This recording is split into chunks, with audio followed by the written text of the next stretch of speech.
Hello, everybody, and welcome to the Spiritual Journey podcast. This is episode 74. Um, I love this podcast. I was guided to start it. I love the messages we receive on a weekly basis. Feel so blessed to share this space. If I was looking at purely numbers, it just, the number of people that are the unique listeners kind of astound me every week. This is just my intention when I started the podcast was just to simplify spirituality. I really felt like I was guided, and I know with Stace, our intention for this podcast is just to share whatever comes through. And so, this is episode 74. I'll talk a little bit more about the episode and kind of the approach we're going to take for this one in a second. But before we start, I'd love for my co-host to introduce herself, introducing the beautiful, the stunning, the healer extraordinaire and published author, Stacey Brown. Stacey, over to you. Hi, friends. Again, so excited to be here. Love recording these episodes and knowing that people from around the world are listening and tuning in and getting insight on their spiritual journey through this podcast is a huge blessing. As Nim said, I am an intuitive healer and a certified Reiki practitioner. I'm a spiritual mentor and coach, an Akashic record reader, and a podcast host and creator. I recently, in the last couple of months, published my first book, Journey to Soul Center Discovering the Gift of Surrender, and it's available on Amazon and Audible. So if you haven't already done it, check it out. Thanks, Stace. Hi, everybody. My name is Nimesh. I am a podcast host, clearly, podcast creator, spiritual coach, mentor, and Akashic record reader and Akashic trainer. Love the work that we do. I love the fact that we can really guide people to shine their light. Just beautiful to see that people's souls kind of lighting up. I feel like this is the time where we've been pushed to shine our light in so many different ways. So, we've been talking about this podcast and maybe kind of what can we do differently to maybe guide people to a different way of being. And the podcast, when I called it Spiritual Journey, I called it Spiritual Journey because we are all on a spiritual journey.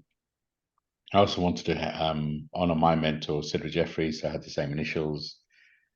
And I called it Path to Awakening. And, working with Sidra, who's my mentor that I've talked about in previous episodes, she always talked about awakening. Her book is around the awakening, the letters of the awakening. And so the Path to Awakening felt really important. We're all on a spiritual journey. In some way, we're all on the path to awakening. And we thought what would be good, as you've probably seen, we've been adding guests recently. We thought it'd be nice to have people on to talk about their path to awakening. Bear in mind, the podcast is called Path to Awakening, and really that was the intention. And I'm super comfortable having guests on here and interviewing about them about their path to awakening and having that conversation and kind of getting them to share, because I feel as people share their journeys, you gain insights, and maybe you can feel the connection and you feel that you're not alone. as I created this podcast, I started this podcast. I mean, Stacey's been on for, I don't know, 50 plus episodes, so she's definitely been a big part of it. But I can't ask other people to share their path to awakening if I don't share mine. So this episode is all going to be about my path to awakening, my journey. It's interesting. Stacey shares a lot about her journey in each of the podcasts, and I'll share whatever comes through for me. It's not like I don't intentionally share my story. I don't know, not sure what it is. I think sometimes I feel that maybe,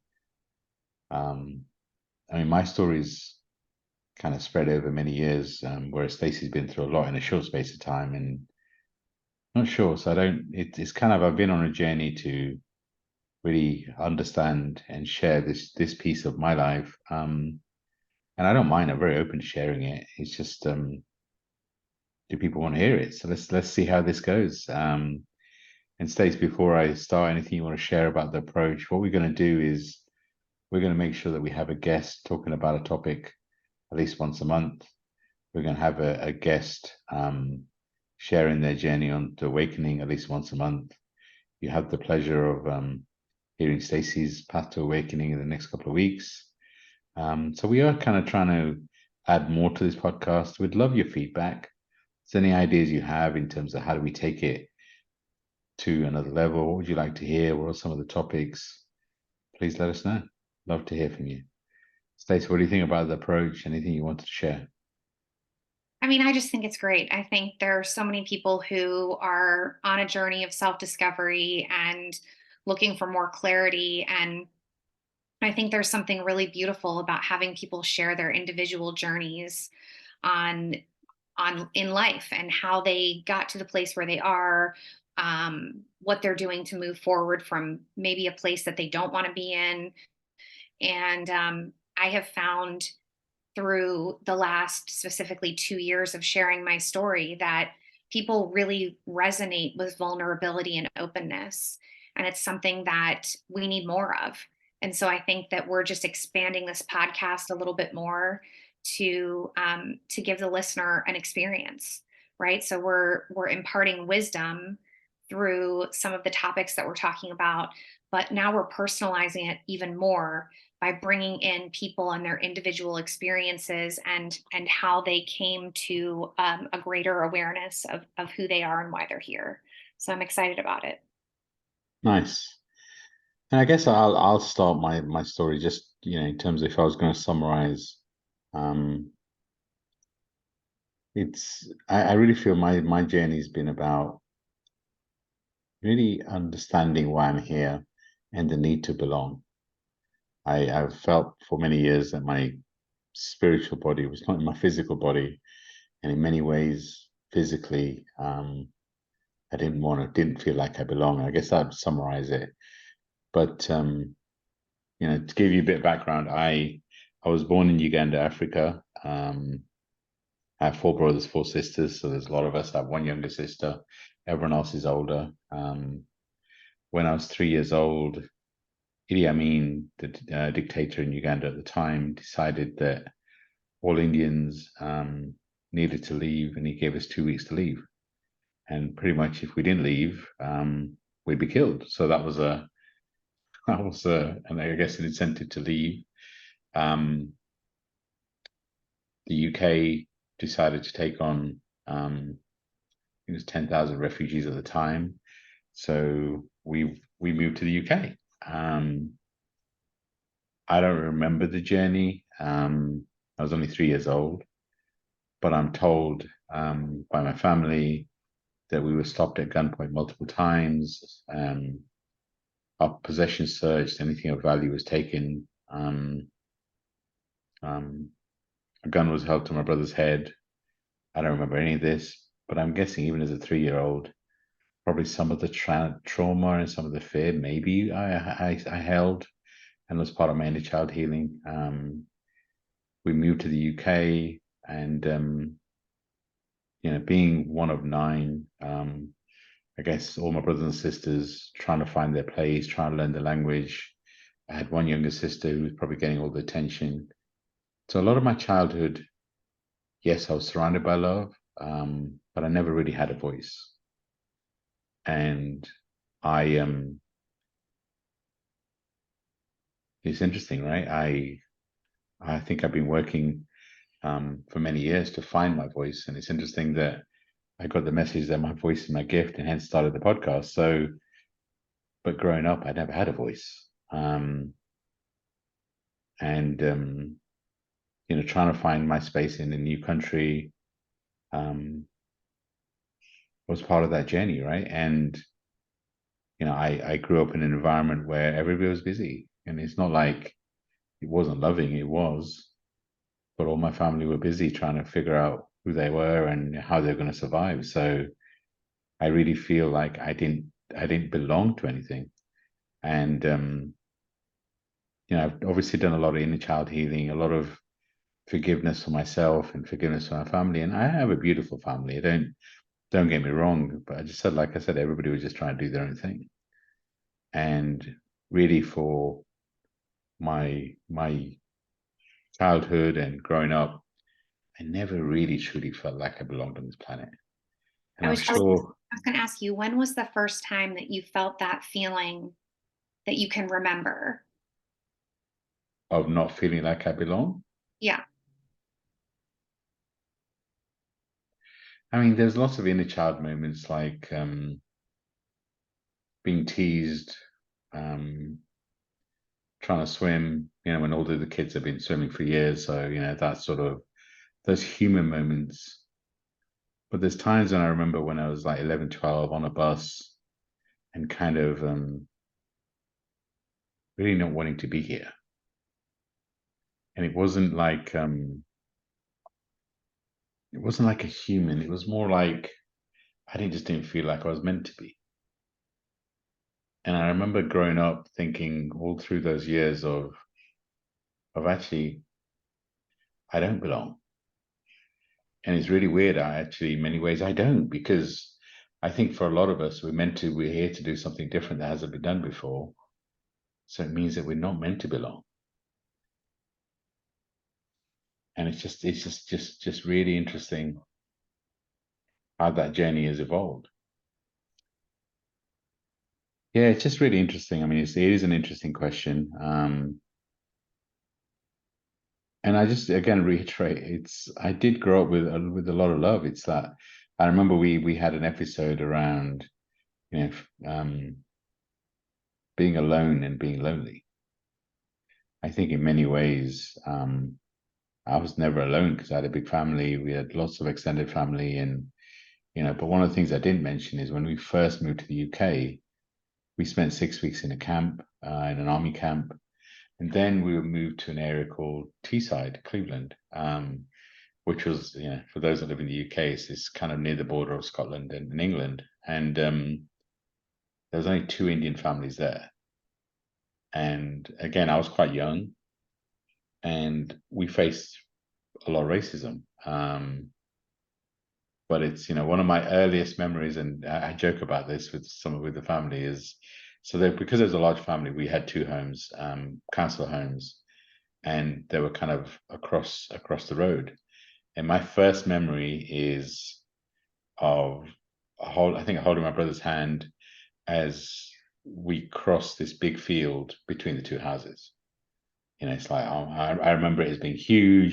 Kind of we're crossing over, having lots of fun as we cross over, and it's like, oh my god, that's the first memory I can actually remember of anything, right? And we I remember looking on Google on Google and just kind of looking at where we lived and stuff. And for me, what felt like a big field at the time was actually a little roundabout. It's a little mini roundabout. So it's just interesting how the kind of the childhood memories are. And just another quick story is I remember that people used to talk about where we lived in Uganda, how amazing it was, how beautiful waterfalls, and we lived near um, like some sort of animal nature park. And again, I remember in Google thinking, this doesn't look like what people talk about. I was like, well, this is weird. And apparently, we moved when I was 1.5 years old, 18 months, and to a whole different location, and I didn't even know. I only found out maybe 5, 6 years ago, and based on a conversation that we moved 18 months in. And a lot of the movements and a lot of the times we've moved so was because of one of my uncles. And I really feel like he was an angel because he moved us from a place that was, if you look on Google, was quite barren. And then we moved to this other place. And that was where business was doing really well. We were doing really well as a family.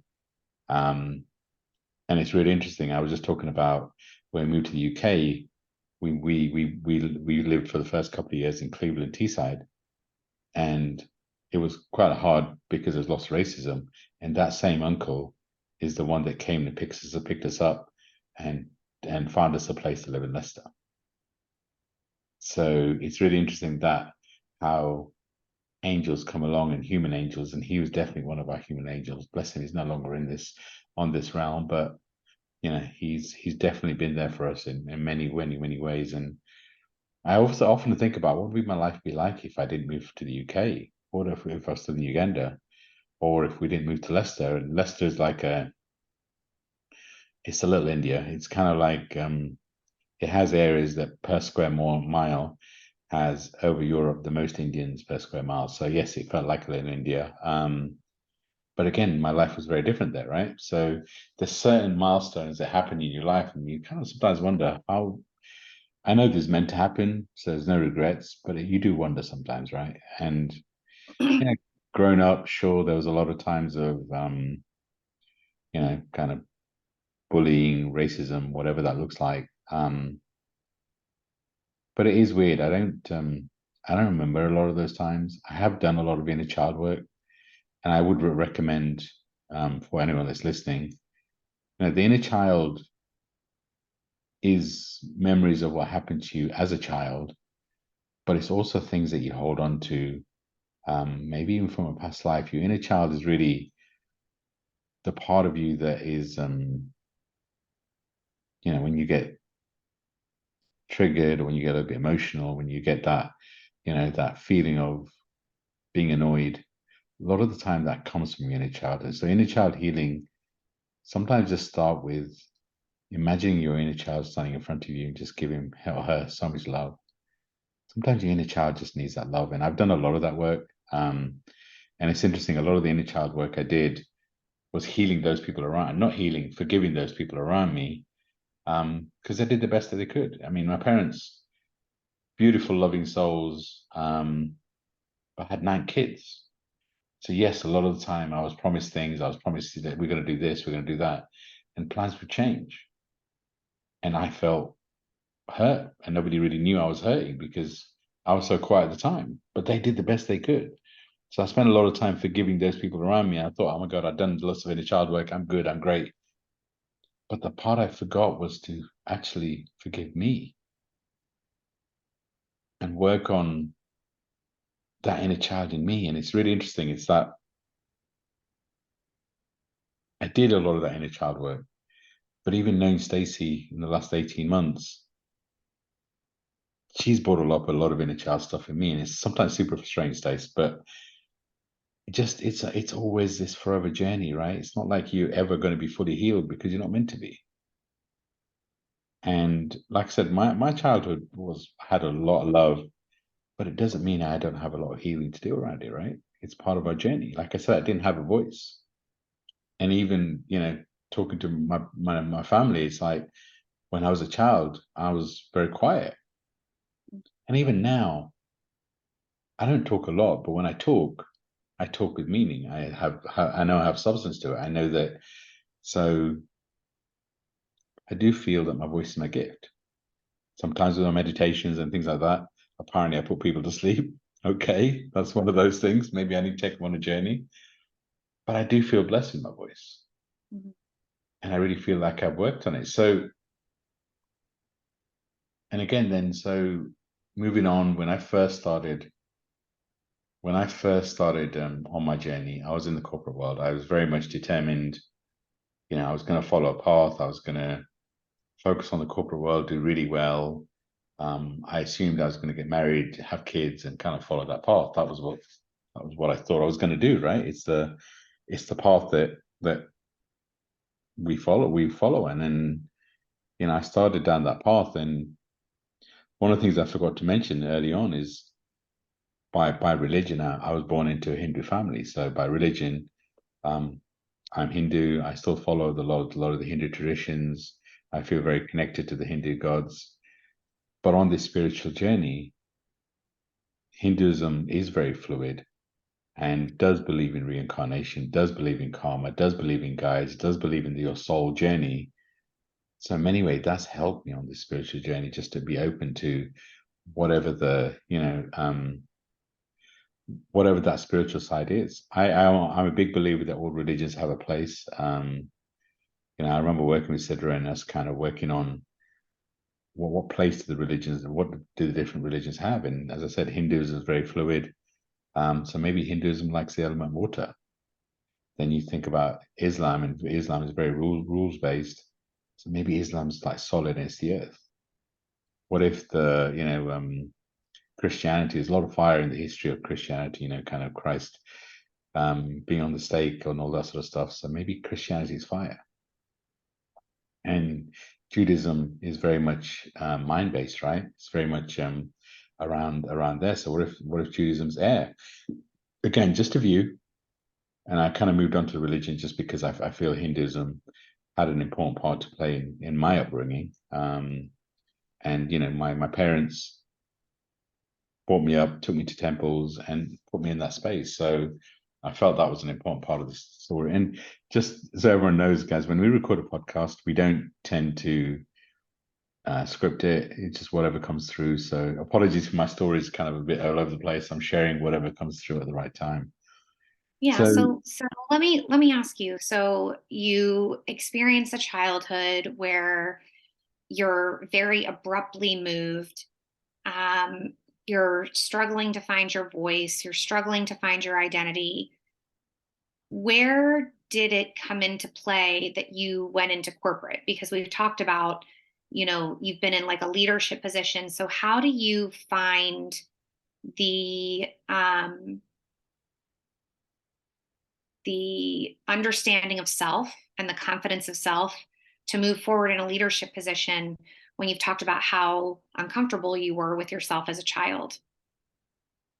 So it's interesting, and it's growing up. We didn't have a lot of money, and I remember one particular instance, and I've kind of been there back as a journey where I think I was about 4 or 5, and my parents were arguing with my sisters, and my sister wanted to do something. My parents were very much saying we can't afford it, and I remember how hurt my sister was, and I can't remember which sister it was, to be honest, but I remember thinking then that I am going to make sure that when I grow up, we don't have to have that situation. And so when I started in the corporate world, when I left my when I finished my degree, which was in computing business, I just knew that that I wanted to make a success. I wanted to be financially stable, and there was a drive in me to do that. And corporate just felt like the best way to do it. Right? It was I like I said, I did part of my degree was around computing, so I tried to do the engineer bit, the programming bit just didn't suit me. It wasn't something that I guess I could have earned a decent salary from it, but it just wasn't something that appealed. And I was looking for a career, and I found a job in sales. And when I took the job in sales, um, my thinking was, you know what, let me do this for 6 months until the right thing comes along. But I ended up staying at that company for 8 years, and you know, um, and we did very well. It's like when I started the company, there was 60 people, 60 million turnover. By the time I left, there were 600 people with 600 million turnover. And a lot of the roles within that company were created for me. And I really felt like I found my place. Um, but as we grew, I kind of outgrew the company. So in the end, I took voluntary redundancy. But when you ask me why did I start down the path, I think it was more around um, being what I perceived to be successful. So I started down the corporate path. Like I said, a lot of the positions I was determined. I've always had a good work ethic. But honestly, corporate life took over. When I was in the company for 8 years, we were growing so quickly. I spent many weekends working all weekend, and it kind of, I didn't, for whatever reason, I didn't have a life, and it was like I felt like if I wasn't there, the company would kind of not survive, which is crazy, right? Of course, it's going to survive, but it did. I was so determined. There was a determination in me, which now, when I look back, I think it was around making sure that I was financially stable, but actually it wasn't about me. I wanted to make sure that I was financially stable. So if my family ever needed anything, if they ever needed a place to stay, if they ever needed financial support, I could do it. So again, I don't think it was about me. I really don't feel it was about me. And it's really interesting when I bought this place. Um, my family came with the banner. I didn't know they were doing it, but they call this place the Rod Your Family Home. So they already kind of already decided this is where they're going to come and kind of come and spend their vacation or whatever, come here and visit. So they do, right? It's a very loving place, but it's just interesting how much your childhood impacts and what you manifest in your adult life based on your childhood. So I know that I manifested the home I have right now. You know, blessed to have a career that allows me to be financially stable. And I know I manifested that as a 5-year-old. So maybe the question for listeners as we sidetrack a little bit is to ask, what have you manifested in your world? If you go back to your childhood and think about what you went through, what decisions did you make as a child that you're living in today's world? That's a good one. So, and yeah, as you said, I started in the corporate world. I was perceived, very successful. I was doing really well. I had a nice company car, I had a nice salary.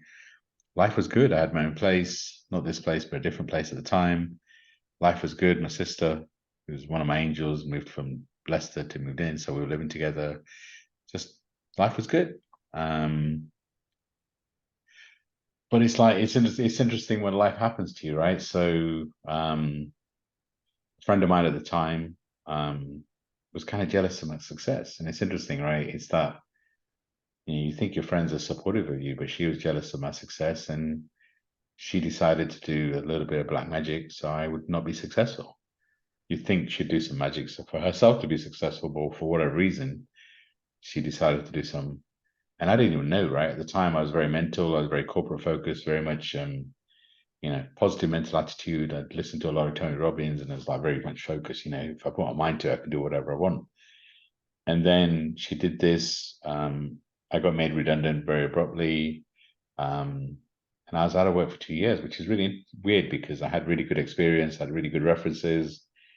And I just thought it was a timing thing, what, it'll be fine. And those 2 years were a really dark period. If my sister hadn't been living with me at the time and she had a really stable job and she was helping me, I think I would have been even worse, right? Probably lost my home. But it's really interesting. I really feel like God, the universe, my guides set it up so that I would have the support that I needed. And then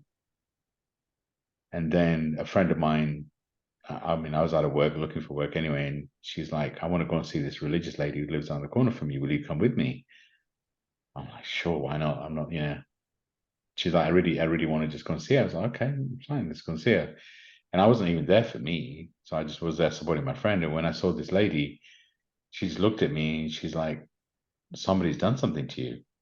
And as soon as she said that, I got an image of what that so-called friend had done to me. She'd done a fire ceremony. Fire ceremonies are quite big in Hindu in terms of, fire being like a reset, like every time you buy a home, you do a fire. So she did this black magic and I saw it. And it's kind of the first, I probably had spiritual images before, but it was the first one that I remember so vividly and so clearly. And as soon as she told me, I knew exactly what had been done, but there were still doubts in me, right? So um, I still got it verified. I went to see another religious lady who said the same thing. I was like, okay.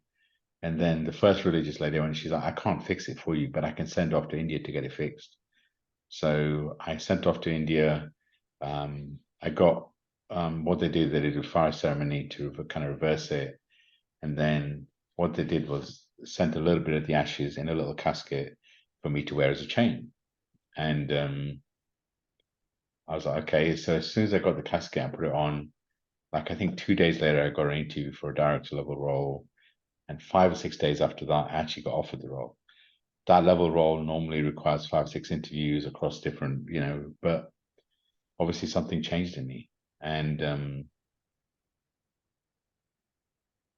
but it changed in me also the fact that it made me realize that, and probably over time, I can't remember exactly, but I'm sure I was angry at the friend, and obviously she's no longer in my life, but I realized over time that I had a soul contract with her, just to open me up on the spiritual side. Because without that, who knows, I might still be in the corporate world. But that whole episode opened me up to spirituality. It made me realize that there's more going on around me than just the mental side. I could do anything I'm meant to do mentally, but if I don't open up to the spiritual side, then there's so much around me that I don't understand. So it started me on the spiritual path, still in the corporate world, but started me on a spiritual path to look for people to guide me, to help me, to fix me. So I went through a phase of going to spiritual events, going to gurus, whatever you want to call them, and asking, what do I need to do and I'll be fixed? Doing all these courses, and I'm sure a lot of people can relate about doing lots of courses. And, I guess for whoever's thinking of doing any course, or just think about your intention. For me, picking a mentor, picking a course, whatever that looks like, is a soul, heart level decision. And I feel like I made a lot of decisions in my head. But over time, I realized that I don't need to be fixed. I realized that, I don't need to go to people to give me their answers, because everything I need is inside me. It doesn't mean I'm not going to people to guide me to my answers, but I realize I don't need to be fixed. And that was really an expansive period. And it's like I look back and my whole world changed. I changed from being very much focused where work was consuming me to adjusting my life where I find much better balance. So do you feel like that situation where one of your friends at the time um, did this black magic, do you feel like that was like the beginning of your like deeper spiritual understanding, like the Yeah, shift? that was definitely a big part of my spiritual awakening. I feel like I don't feel any negativity towards obviously I don't want to end my life, but I know it was a soul contract. I know that my soul, and for me, a soul contract is um, when one soul asks another um, to experience something in human existence. So my soul asked her soul to spiritually awaken me when I was ready. And it's not like I hadn't been exposed to spirituality before. And I think in many ways, my dad was very connected. He would tell um, family members kind of what was coming for them and what the future held. And, so it wasn't like I was exposed to it. But when he was here, I was very mental. So I don't feel like I had that connection with him in when he was here humanly. Um, but it's interesting. It's that, and maybe this is further in the story, but I'll share it with you now. Is that I felt, because I knew he was very spiritual, and I felt when he left this realm, he descended. I assumed he wasn't around me because he was too busy. He was doing other things. But what I didn't realize was actually the reason I didn't feel his energy, because he was always with me, and his vibration on the other side is different than it was on the earth plane. And it's really interesting. Is that Stace, when you were here in the UK, you drew a picture of what you saw in him, and it's angelic, right? And through working with people like you and others, it's really helped me understand that my dad is now one of my guides, and his vibration is different. So again, a message to all the listeners is: look, if you have somebody that's left this realm, be open to their energy and their vibration being different, Mm-hmm. and feel the vibration and ask them questions and really connect with them. So yeah, going back to the kind of the post that event, I did be opening me up to spirituality, and in some way it guided me to my mentor that I talk about, Cedric Jeffrey. And even that, I mean, I was engaged at the time, and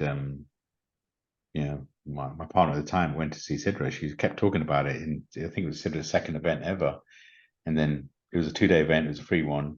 At the end of the first day, she messaged or she rang. She's like, "You have to meet Sidra." I was like, "Okay." So the next time I went to meet Sidra, and you know, me being me, I was like, immediately connected to Sidra. I immediately felt energy. She, we talked to her on one of the breaks, And she was like, you can join one of my courses or whatever. I'm like, yeah, you know what? No, I want one-to-one. I was pretty determined if I want something. And so I started doing one-to-ones with Sidra. And it's that, it's that connection that really, um, it was definitely a soul connection. But the interesting thing is that, my fiance at the time, we're no longer together. And that relationship came to a natural end.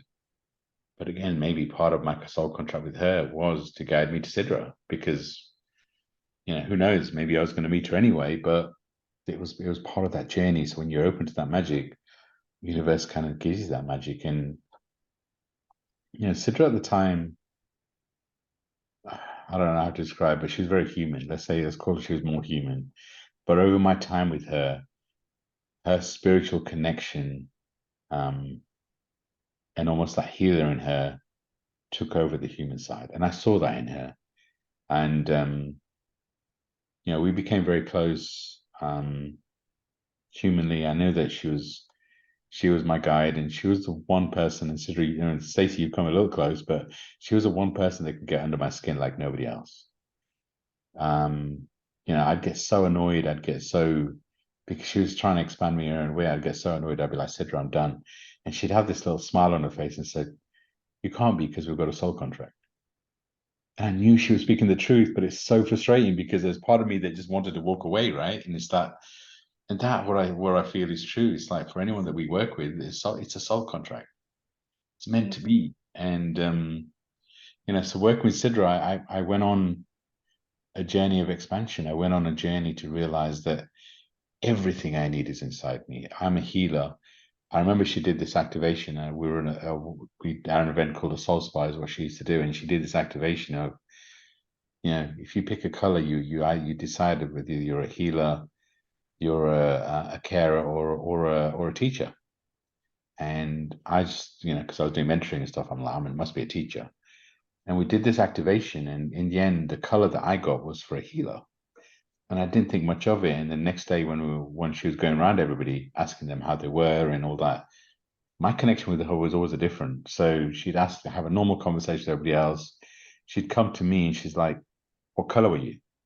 I'm like, "What are you talking about?" She's like, "No, in yesterday's activation, what color were you?" I'm like, "Oh my God, yeah, I was purple." And purple was for healer. And she's like, "Okay, the day you accept you're a healer, the day your life will become easier." And she just stopped there. She left it there. She moved on to the next person. I'm like, "Wait, what just happened?" And the really interesting thing is, Stacey, you see me do this, is I use my voice. I'll just drop a message into whoever we're mentoring or working with, and I'll just be silent. And I really feel like I've learned that gift from at a soul level, but I think she's guided me to it too, because I feel my voice and my gift. And me and you, when we met, I started asking you expansive questions, and I'd ask you an open question and leave it. And I just feel like she guided me to that gift. And we had a lot of fun together. We did lots of events together. I did lots of one-to-ones with her, but I was blessed with my connection with her. She did soul spas across the world, and I've probably traveled more with her to soul spas than anyone else, right? So So, what do you think is the greatest impact that Sidra has had on your life?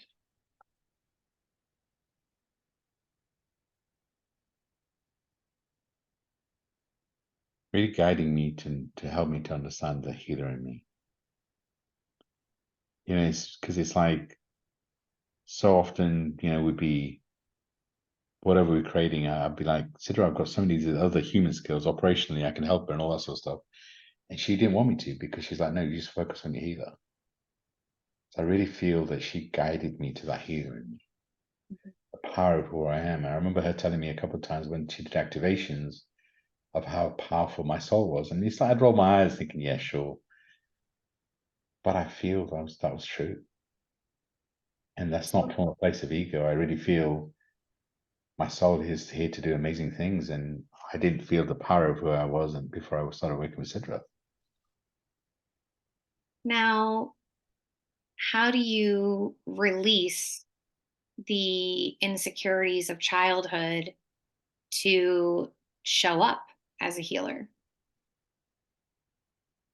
It's that Here's the other thing she taught me was you got to listen to your messages. She always used to be in a way that when she got triggered, she'd get excited. Why are you getting excited? Because it means I've got some healing to do. And it's like your body, your human, your whatever's happening around you in the external world is always giving you messages as to what needs to be healed in your internal world. And it's what's guided me to heal that inner child, to do the inner child work. It's what's guided me to go back to that memory of the 4 or 5 year old and know that I've manifested the reality I have right now. I also know going to part of my size, I'm relatively big, is because growing up I wasn't seen. And one of my things is, well, at the time I decided, well, hold on, if I'm bigger, then I'm going to be seen. And one of the first things Sidra said to me was, you've got a blanket of protection around you that you don't need anymore. And I still remember that was one of the first things she said to me at her event. She's like, you've got a blanket around you that's protecting your energy that you don't need anymore. And it's that once you start listening to your messages and you realize that what's happening to you is happening for you rather than to you, it doesn't mean that you don't go through emotional ups and downs. Please, if I make things sound easy, this human experience that we've decided to do sometimes isn't easy, right? It's meant to be expansive. But if you start to ask the different set of questions, then maybe you start to get a different set of answers. And you move from, kind of victim mode to healer mode, right? I know for me, when somebody said to me that once I switch from I think to I feel, things will change. And it's just yeah, I really do feel I switch from I think to I feel. And Sidra in many ways, like I said, we did events all over the world. She expanded me in so many ways that I'm forever grateful. I mean, like I said, there was times I remember one story where she was doing a weekend event, and we'd be preparing for the event. There'd been activations and stuff that she'd been working with me on, and I got to the event 15 minutes late. I got stuck in traffic, and she'd already closed the doors. And she said to me that she was doing the event, and one of the people that was kind of helping her at that time, Ivana, she's like, you can't come in. And I was like, just I've traveled, I'll be preparing. She's like, no, Sidra's made it super clear. And I can be pretty determined and persuasive, but I wasn't let in, and there was two other people waiting. One had flown in from a different country, and I was like, "Don't let me in, let her in, right?" Because she's flown in from a different country. There's no. And I remember kind of driving home, being so annoyed, leaving Sidra a voice note saying, I was lots of swearing, but just I was so annoyed. But that weekend, even though I wasn't at the event, I had a free weekend, and it was like super expansive.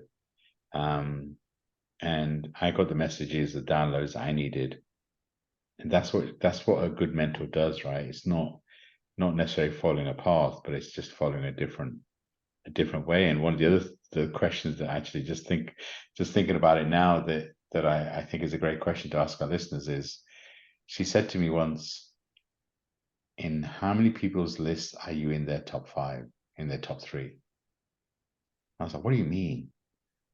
She's like, you have a lot of love around you, but in all that love, how many people are you in their top 3? And that was really powerful, because I looked around and I was like, actually, I'm not in many people's top 3. I'm in a lot of people's top 5. I have a big family and all that sort of stuff. But that was what does that mean, right? And I'm still, sometimes I debate.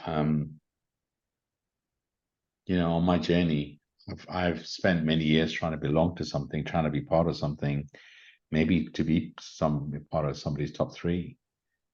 But I really feel my journey has been about my need to belong, to be part of something, when actually, if I'm going to do something that's never been done before, I don't belong to this planet. And, I come to do something different, and that doesn't come from a place of ego. And the reason I share that is, if any of the listeners, if you don't feel like you belong, if you've always felt like you don't belong on this planet, nobody really understands you, you don't really have anyone that understands the spiritual part of you, then maybe you don't belong. Maybe this podcast helps you to understand that there are people out there that truly understand you, that can relate to you. Everybody's story is different, but I've never felt like I belonged. But as I go through my journey, even over the last few days, stuff that's been happening, I'm starting to understand I was never meant to belong. Because if I belonged, if I followed a certain path, it's like I know that my soul had to go through this phase of this life, kind of not being married, not having kids, to really expand and understand why my soul's here. Because that would have taken me down a different path, different distraction. It allowed me to truly expand my soul. I remember talking to some of my nephews and nieces. I have 10 nephews, 3 nieces. And quite often I talk about the special connection I have with them. And, I've guided them, I mentored them in many different ways, and have unique relationships with all of them. But again, if I'd gone down the path of getting married and have kids, I probably wouldn't have those relationships. So, it's that taking the time out to really understand your soul's journey, because it's easy to compare. We have expectations of, yes, we should be married, or we should have kids, should have this bigger house and all that sort of stuff. But once we understand and accept that our path is unique, and the things that we've been through, none of it was a mistake, and it was exactly what our soul was here to experience. Once we accept that, you start to understand who you really are. And I do feel blessed in many ways about how the people I have around me, but I still, I can relate to people who say they feel lonely, right? They feel that they don't have people around them that truly understand, because, I've always struggled with that, right? Because I have some beautiful friendships and I love them all. And, kind of, they understand me at a human level that nobody else does. I have family around me that love me at a human level, but the spiritual journey is a little different. Mm-hmm. And, when Sidra left this realm, again, there was a big hole. I mean, she had a lot of people around her, a lot of beautiful souls that could relate to what I was going through, but I felt like I had a human connection with Sidra that there was nothing else. And she left a big hole. And I know, my soul knew that she was exactly where she's meant to be. She can help so many souls, many more souls than she could as a human. And now she's one of my guides. And honestly, there are times when I'm jealous of the amount of work and people, souls that she can contact, because sometimes this human existence is frustrating and it is annoying and it is, it's painful. So it's an interesting journey. So, how did you get connected with the Akashic Records? Because I know this is something that we've both become really passionate about doing for people. What was that connection like for you? So when Sidra left this realm in March 2020, like I said earlier, she became one of my guides. And that was a kind of I make it sound like it was like an overnight transition. Obviously, there was some transitional I was trying to understand, because in my head I'd already planned out that me and Sidra were going to do these events together. We were going to kind of, she always talked about 2023 and 2023 being about being us on stage. And the weird thing is, she always talked about, well, I'm not going to be there. This is me preparing you all for being on stage. And I'd always roll my eyes and say, sure, Sidra, of course you're going to be there. But in many ways, she knew she wasn't.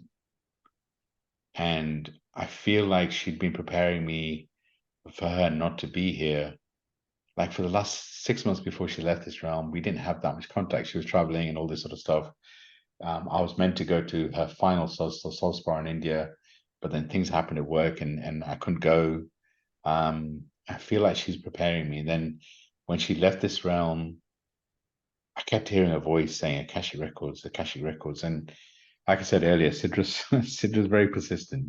she's a unique soul that can get under my skin. So I was like, all right, I want to understand my journey, my soul contract with Sidra. I was guided to learn how to read the Akashic Records by another reader, Ashley Wood, who has the podcast that I've been on guest on too. And she had an online course to teach Akashic Records. So I went through the course, and honestly, I took the parts of the process that and actually tailored it to what we do today. It's a little bit different, but I learned how to read Akashic Records because I wanted to understand my relationship and connection with Sidra.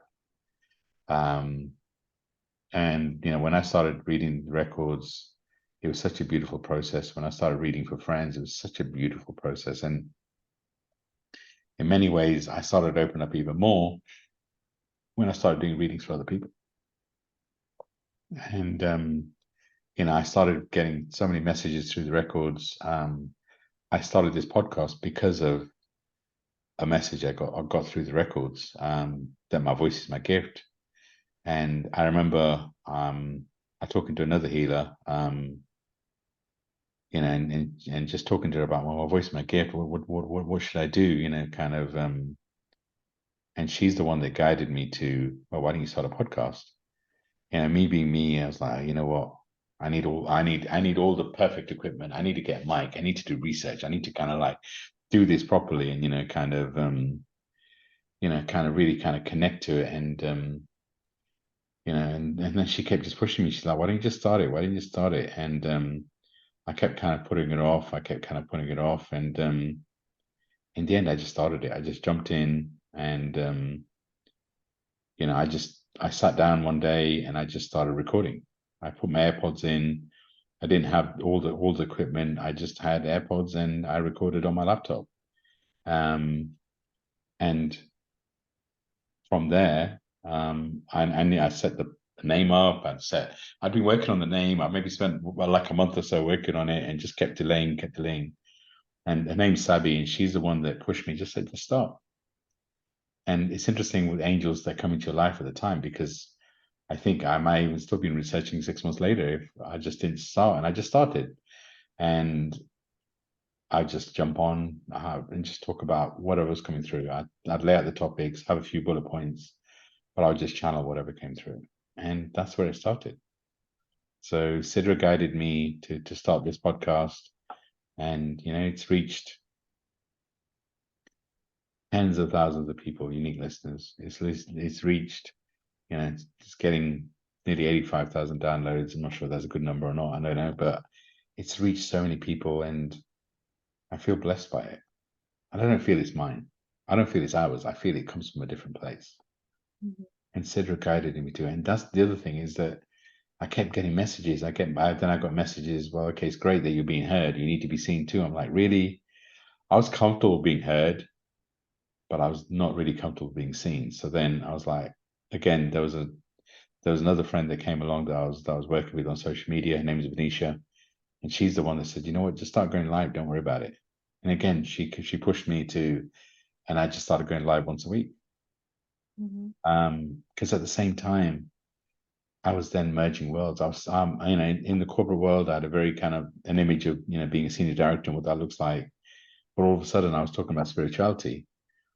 So I was not just in a podcast, because podcast is, whoever reaches to. But now I was very publicly on my Instagram, going live and talking about spirituality. And I remember the difficulty of merging worlds. And again, the reason I share that is I'm sure a lot of the listeners on their spiritual journey have almost like two lives, their spiritual life and their non. I would encourage you at this time to merge worlds, because you all have a story to tell, and just it's important you tell it, right? So let's get into that a little bit. Have made your way through navigating corporate and building a reputation and a career. Um, you have this spiritual awakening happening, and fast forward, a social media app called Clubhouse comes into your life. Talk a little bit about that. Yeah, I mean, it's interesting the timing of things, right? So Sidra passes away March 2020. I connect with the Akashic records, and the universe has a real way of giving you what you need. And I remember at the time, because everybody was in lockdown, thinking I have all this stuff happening inside me, all this expansion with the records, Sidra no longer being here, and really having not having anyone to really talk about that part of it. And I remember a friend of mine, his name's Rukin, and he's like, Clubhouse is perfect for you. It's like you're just gonna love it. And I was like, really? He's like, we can do rooms and stuff together. I was like, all right. And I remember joining Clubhouse and kind of, you try something new. I tried it for a week or so and I'm like, oh, I'm not sure. And I kind of left it. And then I kind of went back a couple of weeks later and I just got hooked. I remember meeting a couple of friends, one of them's still a really close friend now, Brittany. And I remember kind of going into rooms with her and, her getting excited about me being there, almost like being a cheerleader. And it's like, that started to get me excited. And then it's like just having very open spiritual topics. Clubhouse is a great app. It's an audio app. You just have different topics and you can go in and listen, or you can go in and join the conversation and have an open conversation. It's audio only. So, it doesn't matter whether you just got out of bed or whatever, right? But it's that. And at the time, it allowed me to have really open conversations, practice using my voice in a different sort of way. And, kind of, I made so many beautiful connections, including meeting Useless. I remember, we talked about this story before, but I remember I met a friend for dinner. He knew you guys had a club together. He was going to do a room with you. And I was like, you know what? I'm driving home after meeting him. I will just listen in. I'll listen in. I didn't want to, I was mentoring him at the time. So I'm like, you know what? Let him have his space, kind of let me listen in. Because, I have a habit sometimes of taking over stuff, my voice and, so I was like, you know what? I'm just going to listen in. I'm going to drive home, have a leisurely drive. And Stacey, you shared so vulnerably, right?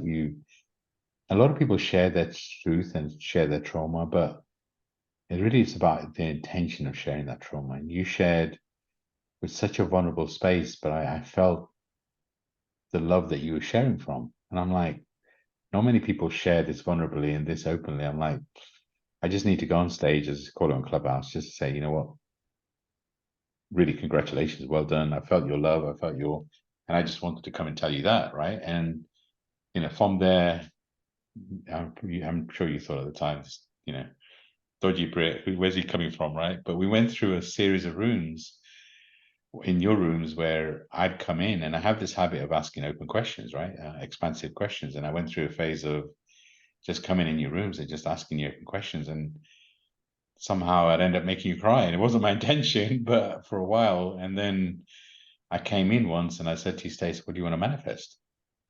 And you being you said, I want to manifest a trip to London. I'm like, all right, let's do it. Sure. And then, I thought you'd do it. I knew you'd visit, but I thought in a year's time or whatever, she'd plan it, whatever, we'll plan it, we'll take time. But you being you kind of messaged me a couple of weeks later and said, what about these dates? And I think you were here within 6 weeks of that manifestation. And bear in mind, the furthest you traveled before that was Jamaica, right? So you'd never traveled outside, you'd never been to Europe, you'd never been, and you took that leap of faith. And, again, I feel that connection was guided. Mm-hmm. I feel that people come into your life and, through the time, you talked at the beginning when you introduced yourself, how much you've changed and what you've been through in the last 18 months.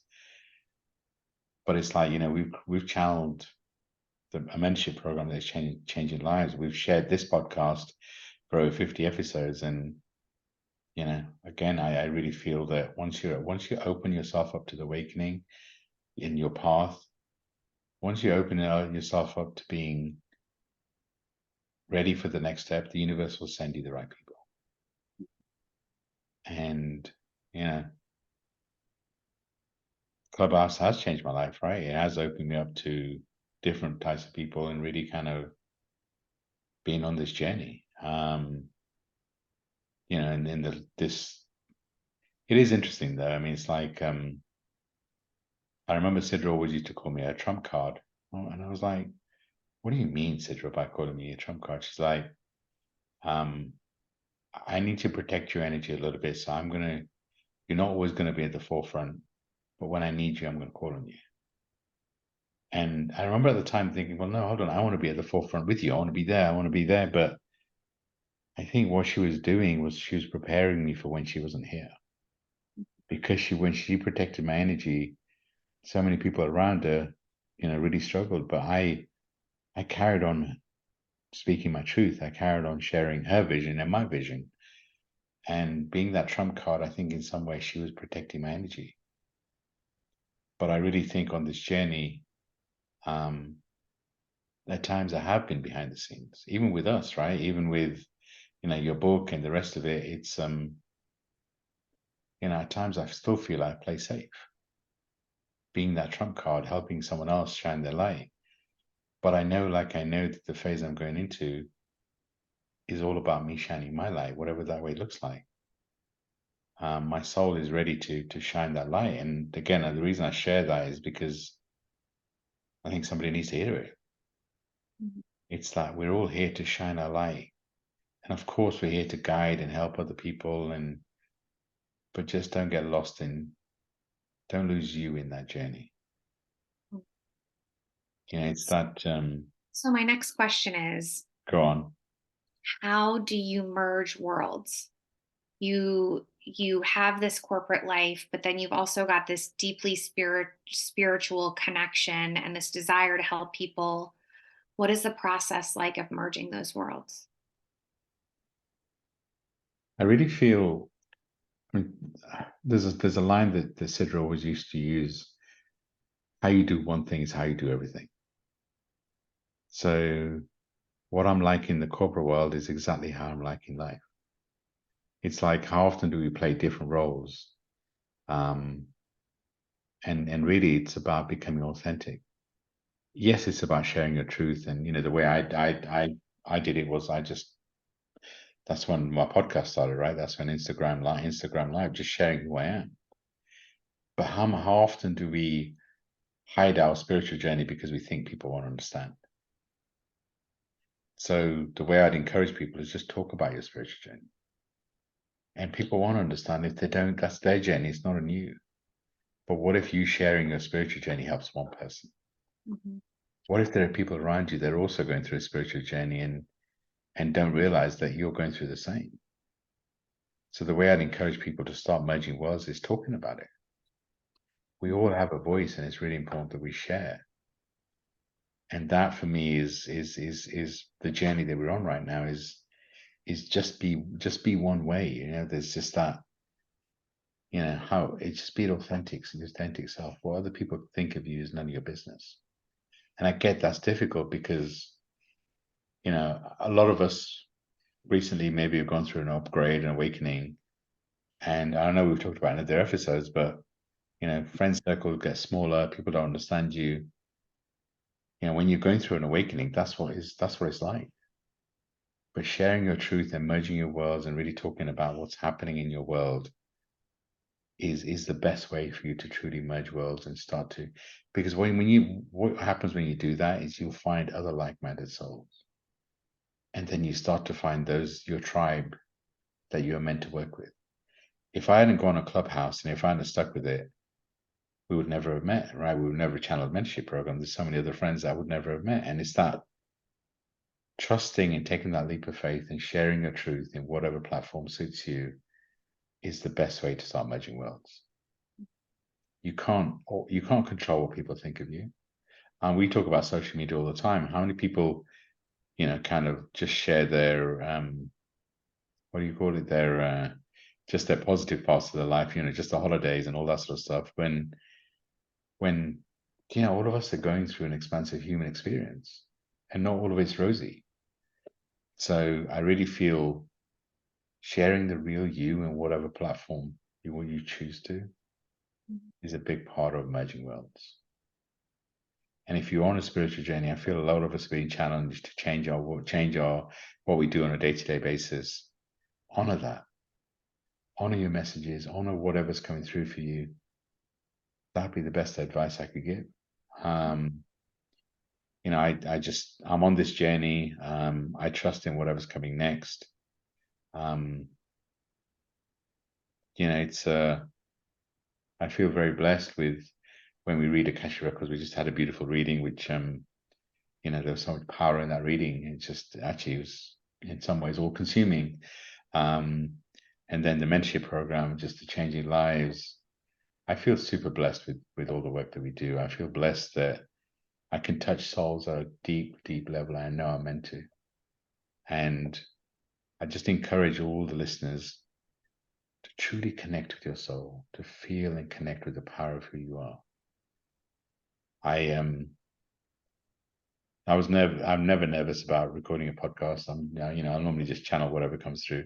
I'm a little bit nervous, but Stacey, you saw me before this one. You probably, I know you get anxious before kind of doing live stuff. You probably thought it was roles reversed because you tell yourself, who wants to listen to your story, right? I mean, it's like you tell yourself a story of, well, is my story important? I'm here to tell all our listeners your story is important. Your story needs to be shared. I know my intention, my why is anyone I connect with to leave them better than I found them. I've been blessed by so many angels in my path that have expanded me, that have helped me. And I guess I want to close by just saying thank you to all my angels, my human angels and my spiritual angels. I really feel that my soul family is always there watching over me. Sometimes I struggle with the human side of life, right? I wish I could just focus on spiritual. But I know I'm blessed. And, I'm excited for whatever's coming next. I feel upgrades are happening for all of us. I would encourage anyone that's listening is to be open to magic. You listen to this podcast for a reason. And thank you for getting to this part, getting to the end. Hopefully my story didn't bore you too much. But I would, really think about your story. Take time out to really understand your awakening, where you're at. I hear so many people say, "Oh, I've just started my beginning. I'm not, to the same level as you are." Who knows humanly where you're at, but know that your soul is ready. Know that your soul chose to be here. And yes, Stacey, as we close out, any kind of journal prompts that have come to you that you want to share with the audience? So I think that right now it's about our listeners getting in touch with their own story. What has been your path? What are some of those pivotal moments or experiences that you have had that have shifted your life? And I believe that just by going a little deeper in some journaling, there might be some insight as to how the dots connect, where some of the things that we've gone through in childhood impact what we're going through now. The divine moments that happen that kind of put us on another path, like being navigated in the direction of the records. I would just encourage our listeners to sit down with your story, and maybe you do it in bits. You start with like your childhood and how those experiences kind of shifted you in whatever direction. Like you said, you were born in Uganda but you ended up in the UK, and how did that shift things for you? I think just getting the reader to go in sections of their story and dig a little bit into it would be such a powerful and insightful experience, because with that awareness comes a greater understanding of why you are the way you are, and then the ability to shift into whatever you want for the future. Beautiful. Yeah, well said. I mean, our life does come in cycles, right? Our Mhm. childhood, there's typically 7-year cycles, and maybe that's a great way of doing it, is taking 7-year cycles. I love the work that we do.